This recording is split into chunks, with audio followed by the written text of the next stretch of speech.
Welcome to JustAQuickConvo. Today we are welcomed by Simon Sullivan. Yep, thanks. Nice to meet you, mate. You were recommended to me by Aaron Garrett. He used to obviously work at Cardiff. I know him really well, and he sort of recommended you to me as someone who'd be interested to speak to and get a bit of a different perspective on mental health and overcoming some setbacks and what you do with your business and what you've been through in your career as well. Yep. He sees you as someone who's sort of pushing the standards in the gym and athletic space, and he sees you as someone who he looks up to as well. So could you just sort of, for the people watching and listening, explain your career path to date, a little bit about yourself and what you've been through and what you do now as well, I suppose? Yeah, of course, yeah. So firstly, me and Aaron go back quite a while. We first met playing for Aberdeen, and I think I've had 4 or 5 clubs since then, and I seem to pull him with me wherever we go. So it's not a good thing for the team. No, not a good thing for the team. But no, he's great. He's a great lad, obviously on and off the pitch. But my career started back, similar to you, Cardiff City. Yeah.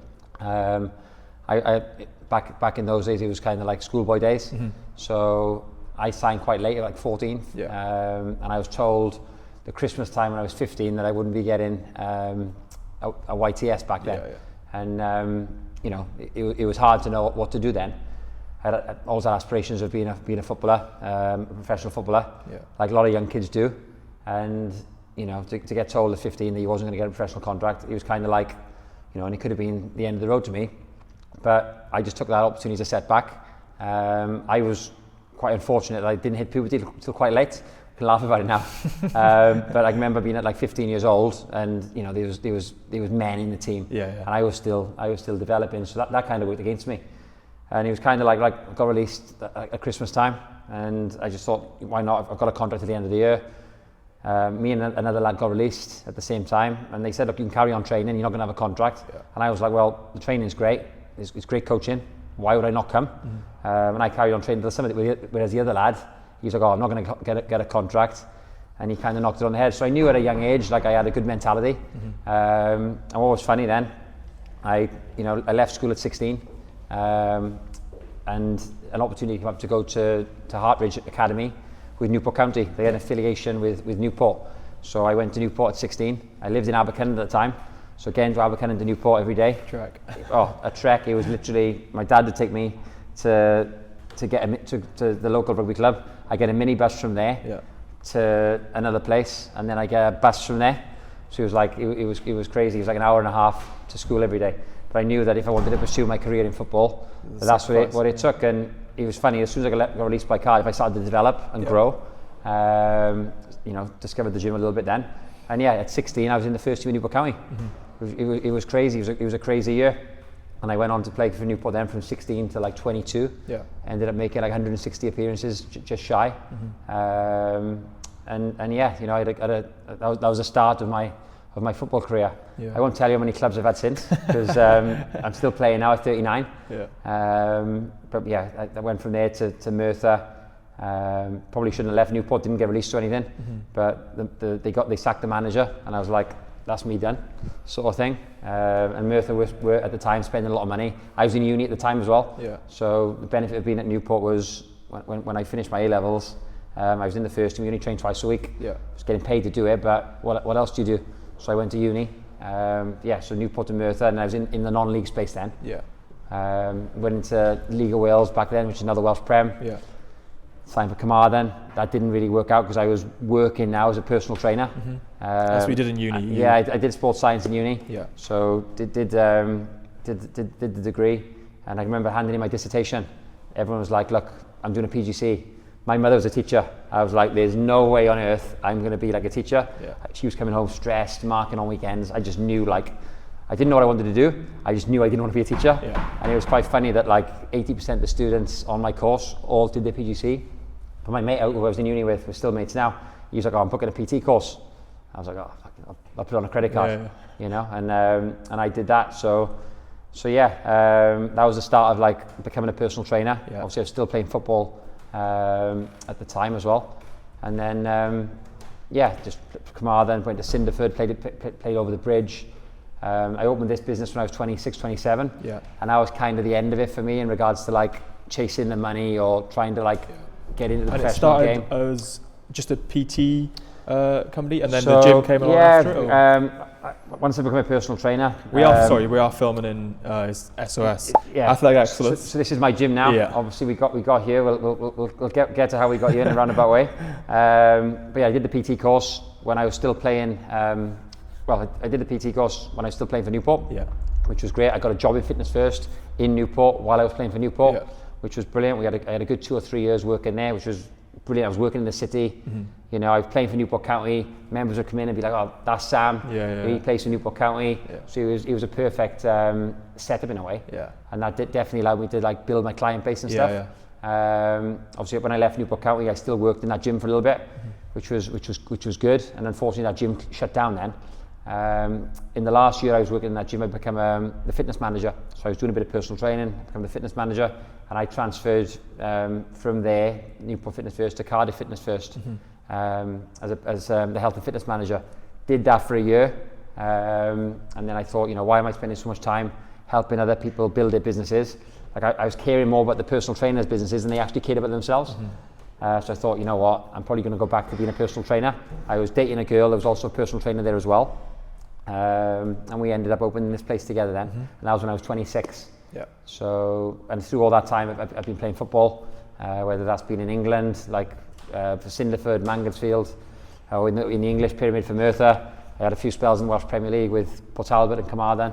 But it was kind of like when I got to like 26 and I opened this place, and I was thinking, like, we're leaving at like 12 o'clock on a Friday or 1 o'clock on a Friday to go to Bangor to play.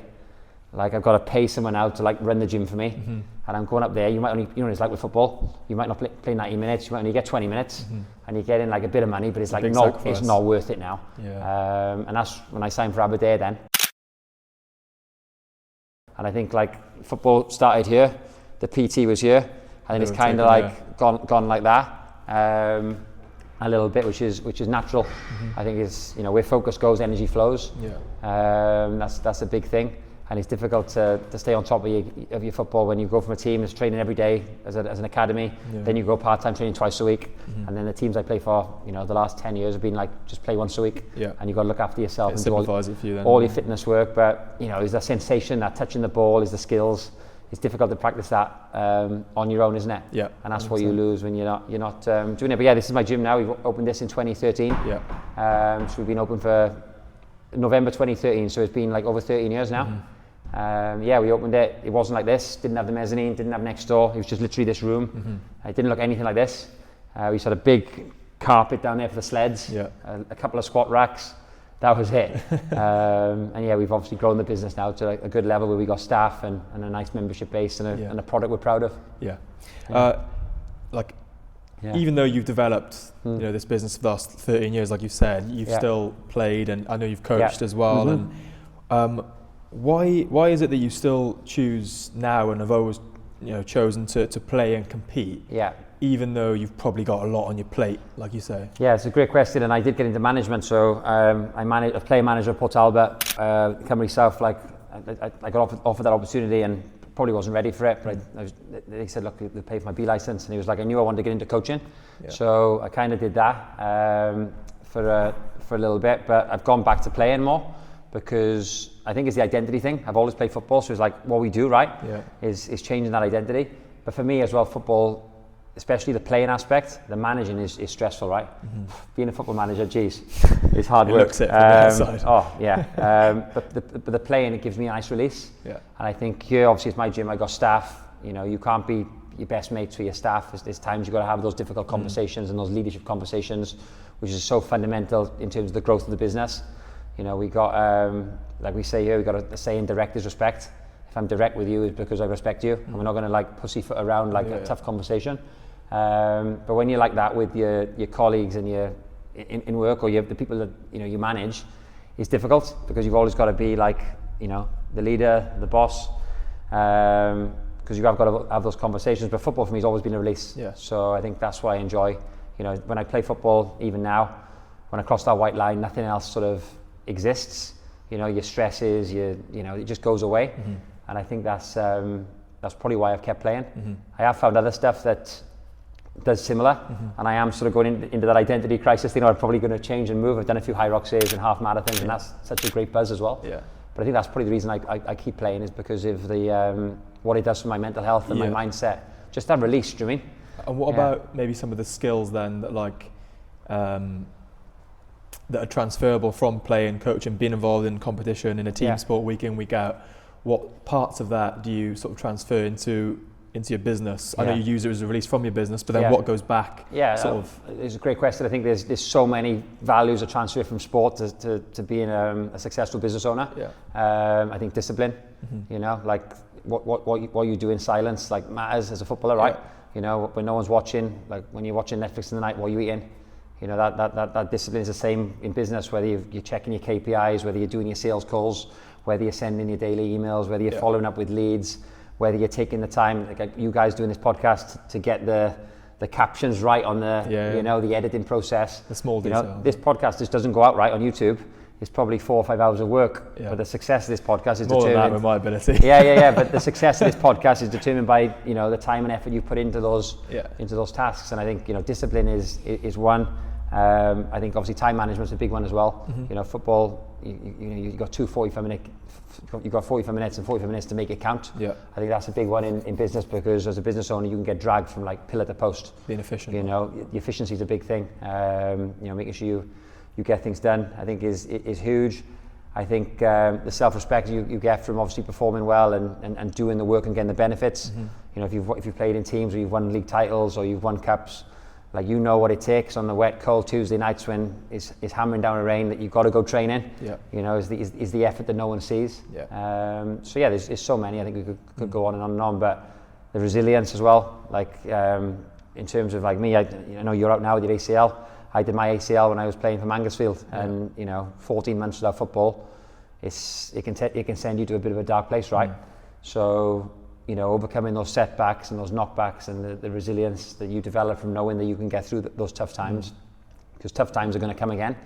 You know, this year there'll be tough times, no doubt, with certain things that happen. You know, is how you respond to the tough times. I think that's going to determine your success more than anything. Because bad things are going to happen to everyone. A big thing as well, like for me on that is, I think we always get taught to be strong and resilient and like endure certain setbacks and stuff.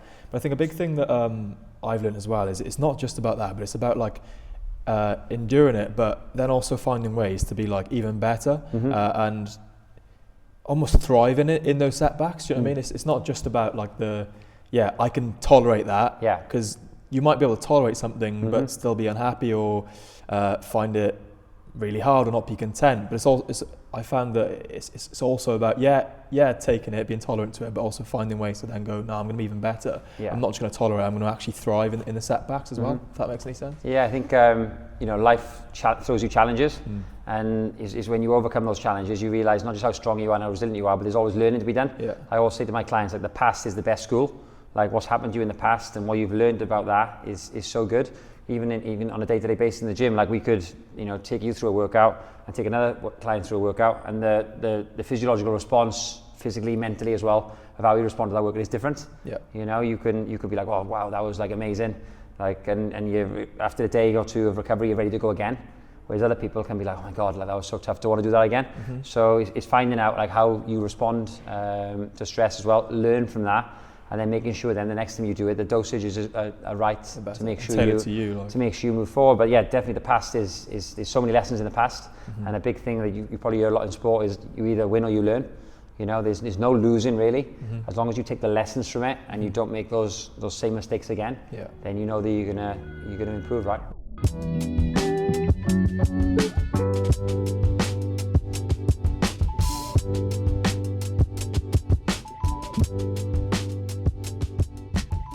I had a little look on some of your social medias and stuff, and something, I think a post that was pinned was a little bit about the business, and it said it's bigger than fitness. What does that mean to you and to your business as well? I think, like, you know, these days so many people go through life with stresses and mental, you know, barriers and things like that. We don't want to just talk about like poor mental health, but people can feel apathetic, they can feel a bit down, you know, whether it is their job, whether it is the kids, whether it is, like, you know, the missus not being very well, whatever, you know. But I think from an SOS point of view, us as a facility, we want to make sure when people come here that we are the best hour of the day. And for 1 hour of the day, they come here and they forget about all the like trials and tribulations that are going on externally, and they have an hour for themselves. It's something we've sort of embedded in the staff. It's called pay yourself first, and it's sort of a mantra that we've made sure the staff follow. So Dylan came in today, and he's worked a few hours at 6 and 7 o'clock. 8 o'clock he's trained, and he's took an hour for himself. He's done his workout, and he's gone in and coached again. But he's going to coach that session better at 10 o'clock because he's had that hour for himself, and he's going to put his mental health in a better place because he's trained as well. So when I say it's bigger than fitness, it's about like, it's not just about the numbers on the bar, the squats, the deadlifts, the chin-ups, the VO2 max improving, and that they're great KPIs that are going to improve longevity and hopefully make you feel good. But it's having that hour of the day so that you can go home and be the best version of you, whether that's being a better mother, better father, better parent, whatever it is, or better friend. I think we'll all agree that like when we're feeling good about ourselves, endorphins from training, it gives you that mental clarity. Not everyone has got the benefit of being able to play sport. Not everyone's got the confidence to play sport. But when you can come in and you can have you can do things you didn't think you could do, it gives you that self-belief, it gives you that confidence, that endorphin buzz, that clear head. I honestly don't think you can put a price on that. And that's what I mean when it's like, this is bigger than just fitness. Another mutual friend, Liam Donovan, he said that sometimes you host like a run club on a Saturday too, that people can just voluntarily come along. And is that another big part of it, the community feel of people like coming to something and feeling a part of something as well? So on a Sunday we do a run club, like a social run. We meet in coffee, go down the bay, and it's great. We did some flyering last weekend. We had a guy turn up this Saturday who's like 69 years old. He's 70 in this year. He's moved down from Aberystwyth, doesn't really know many people. Him and his wife have moved down, and he was like, oh my God, like this is amazing. Do you do this every Sunday? And he's like, I do the park run, in Aberystwyth. I've come here now, this is great. I'm going to do this every week. So I think fitness is such a good thing. Doing it with other people gives you much more enjoyment. I think your vibe attracts your tribe. Training with positive people. They say you become the average of the people you spend the most time with. So if you're having a bit of a bad day, but you're in a group session here or a team run with 6 or 7 other positive people, there's no way you're not going to leave that session feeling more positive. Community is a big thing, and I think it's good. What we try and do here now with the coaching isn't just about like the strength and conditioning. It's about we're trying to find ways, even with the warm-ups, to integrate new members, to get good connection pieces, to get a bit of community going, to just get good conversations. So I think you just feel better when we have that connection. COVID's shown like social isolation isn't good for anyone. No, I don't think anyone felt good in COVID, especially people that lived on their own. But I think the connection piece in the community is absolutely vital.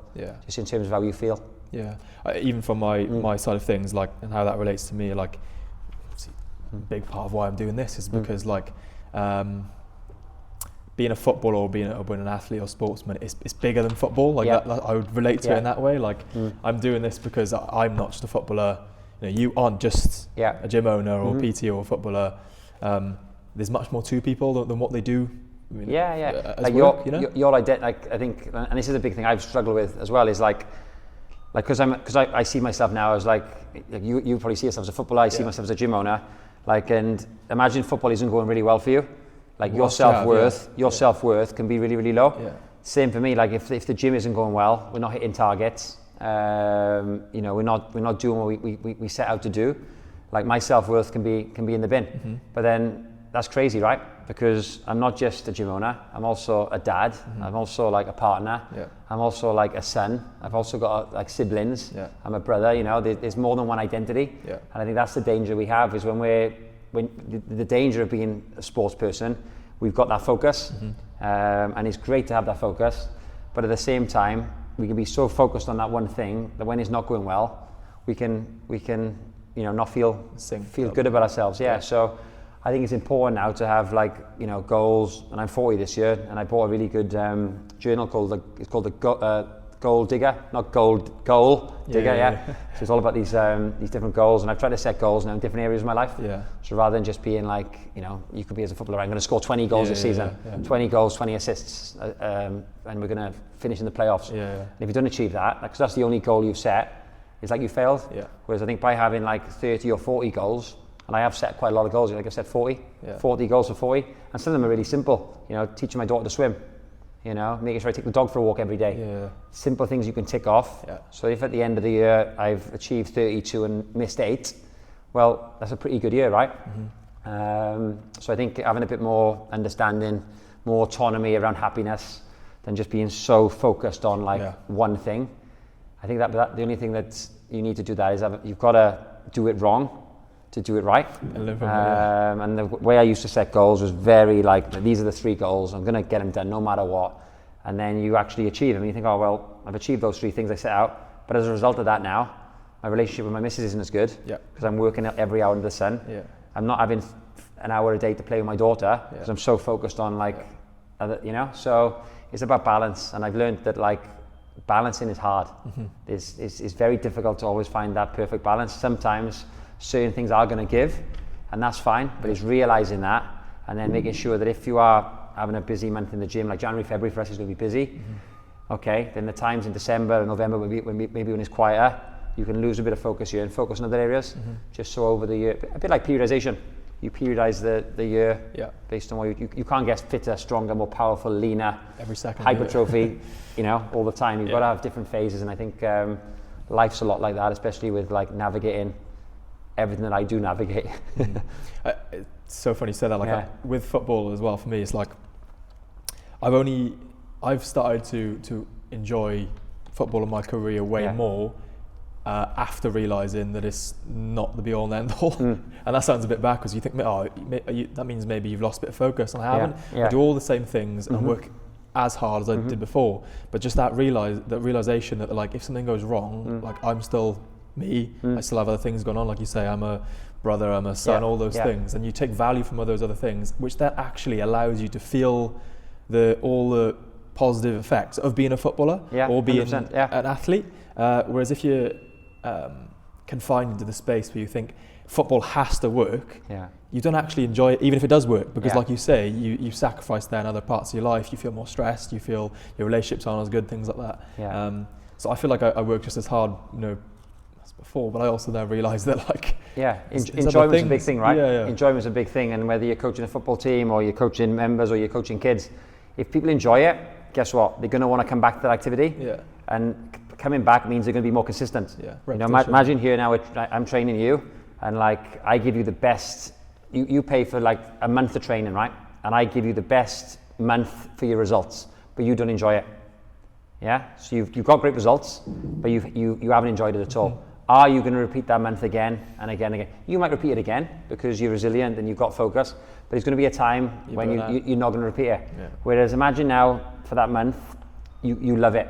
Maybe we don't get quite as good as a result, but you love it and you want to do another month and then another month and another month. That way of approaching it is going to get you better results long term, because you're enjoying it. Enjoyment is the cornerstone to success in terms of what we do, especially as a gym, because our members got to pay to come. We're not paying you to come. So it's a bit different to that sort of sports and gen pop analogy. But it's a big thing I found with all forms of coaching and self-improvement. If you can actually find a way to enjoy it, you're going to do it more regularly and more consistently, you're going to get better results. And that's called the positive adherence triangle, which we try and do with all of our clients. It's a cycle, and in terms of what we do here, we do a lot of strength work, we do conditioning work.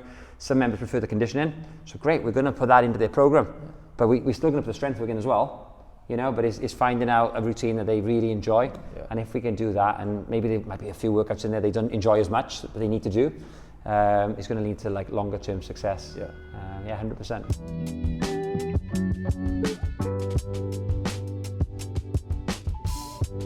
Another thing that I saw on the social media was a little bit about the lockdown period. Don't talk about that. How that impacted you and your business, and then also how you overcame that. Could you talk a little bit about that, and then what did you learn about yourself in that period and about failure and setbacks? Well, no one teaches you to run a business, right? Anyway, the stuff we learn in school, I don't use any of it. The stuff I've had to learn owning this business about VAT, PAYE, national insurance, tax, corporation tax, accountants, it's not nothing we really learned in school has set you up to do this. So obviously when you open a business, I think, for me, I opened this, I was so naive in regards to what it takes to succeed. But then because of my mentality, I was so I I'm going to make this work, you know, stubborn. Yeah. So naive to open the business, and so stubborn then obviously to just like see it through.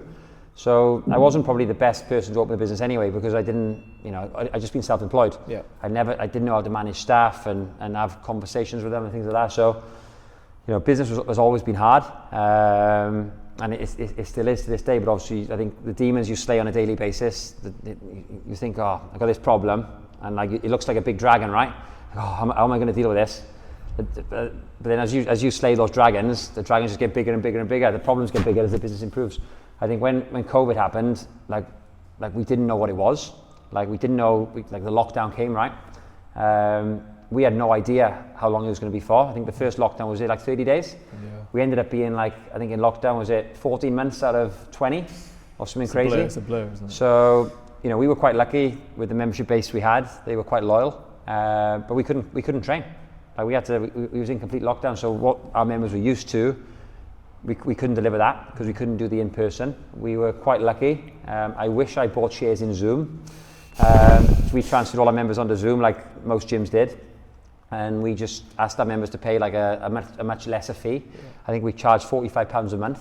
Yeah. And then we just did Zoom workouts. So 6 a.m, 7 a.m, 10 a.m, 5:30 and 6:30 every day. We put Zoom workouts on. Yeah. And we tried to follow what we do here as best as we could at home. So we did upper body one day, lower body the next day, a conditioning workout. And then we found then that the conditioning workouts were probably better for Zoom. High knees, butt kicks, burpees. We invented some crazy bodyweight exercises. We managed to get everyone some bands off Amazon because they were quite cheap and they're quite good to store. Yeah. And we just pivoted onto Zoom. And then whenever we opened back up, we brought people back in.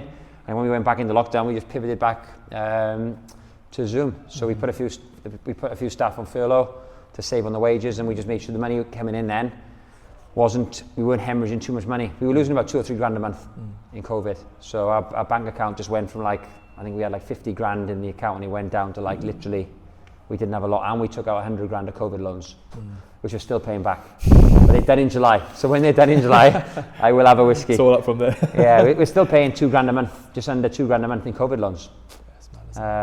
Which has been obviously like a bigger stress because obviously everything's opened back up. You know, COVID's well gone, but every month those loans still go out, you know. They were low interest, you know, they didn't charge a lot of interest on them, but we had to take them to the rent here, you know, the rent, the electric, the water, you still got to pay, all that kind of stuff. We had the wages to pay because some of the staff were still delivering for us. So, but we got through it, right? And a lot of gyms didn't. Which is really sad because the ones that didn't get through it, you know, it's probably because no fault of their own, really. You talk about that plan that you had, as in, right, we're going to pivot to online, Zoom, adapt. It's quite easy, not easy, but everyone can come up with a plan. All right, we're going to do this. But like you say, other gyms might have come up with a plan and just not been able to carry through with it because of the difficulty. The question would be like, how did you go about actually putting that plan to fruition and overcoming the obstacles, and maybe people being like, you know, it's not the same on Zoom. I won't come in for it. I won't do that session, because it would have been easy for people to do that. Yeah, it's difficult because I'm a sports scientist, right? So I like to know, like, I work in definites. So it's like, right, we got, you know, this is when we're going to peak for. Yeah. You know, we didn't know how long we were in lockdown for. So I'm thinking, right, how are we going to periodize this in a way now so we can actually get our members stronger, you know, at home. We can't go after like max strength. We can't go after, you know, power really. Some of my members live on like 3rd floor buildings. I don't want to be getting, you know, we don't want messages going through, so I can't do that exercise because of the downstairs tenants and stuff. So what we thought is like what we can do probably in a linear based fashion, because we didn't have the weights we have here to do like undulating periodization where we might do like sets of 8 to 10 and drop to 4 to 6. Yeah. We had a red band, you know, on body weight. So we kind of rode that strength endurance wave for as long as we could.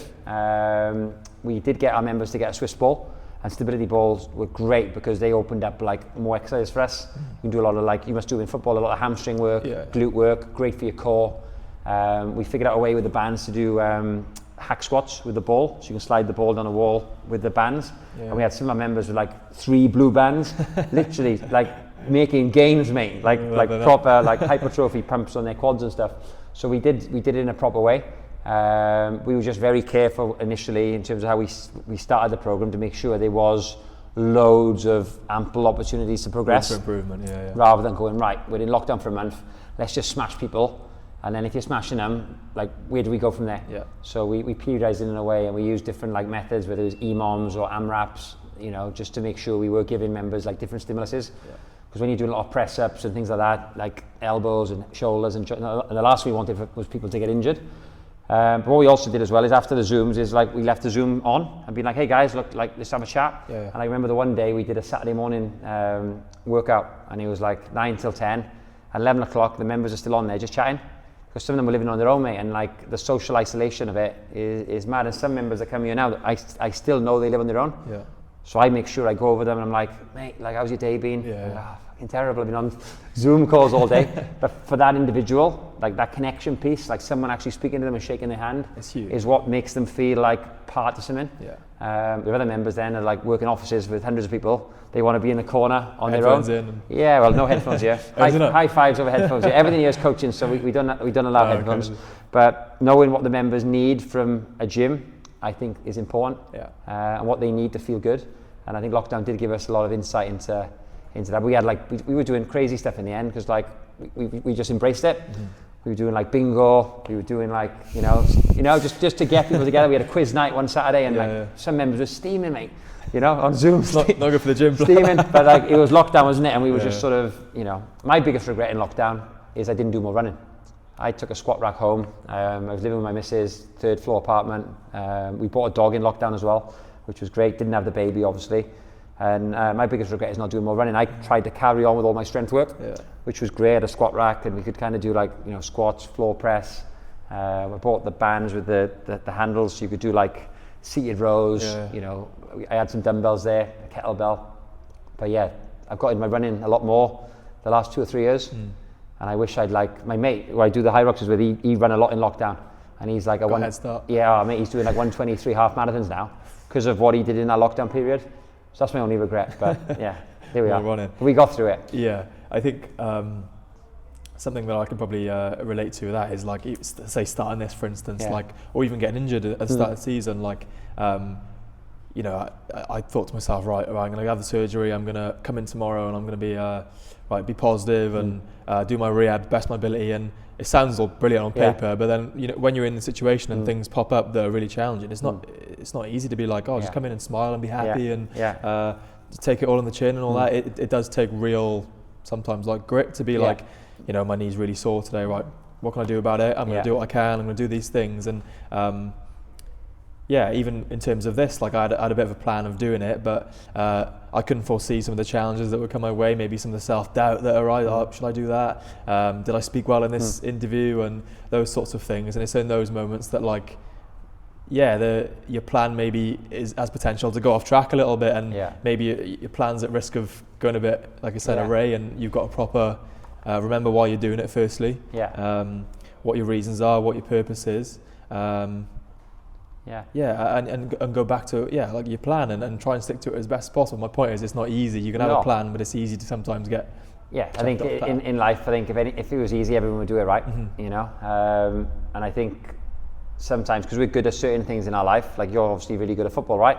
You know, you're a professional footballer, but that doesn't mean then you're really good at being a podcast host, you know. But the only way you get better at doing something is actually by doing it. And like, you know, I'm sure you've done things today with setting up this that you've learned from making mistakes previously. And that's what success is. You know, you get success by actually like just doing the do. You know, I think you can spend as much time as you want to planning it, but that's great. But it's actually doing the thing that's going to get you the most results. Like I remember last week we wrote a training program, and me and Cole, the head coach here, we wrote it down on paper, and he was brilliant. It looked great on paper. Not until we came down to the gym with the manager as well, and we actually walked through the program in terms of like how it's going to work with the group setting. We realized then that we needed to make changes, but on paper it was a perfect program. And we had to actually move away from it being perfect on paper to make it perfect in a gym-based setting. And also swallow your pride a little bit then when it goes wrong. It's like, maybe I didn't have it all figured out, maybe that's it. I've got to adapt. You've got to adapt, you know. That's the biggest thing. And I think when it comes to programming, when it comes to anything, like I say to the coaches, it's written on paper, not in stone. Like that's just the way we want to try and go if we can. But if we need to move and pivot a little bit to make it better, then great, you know. Let's do that.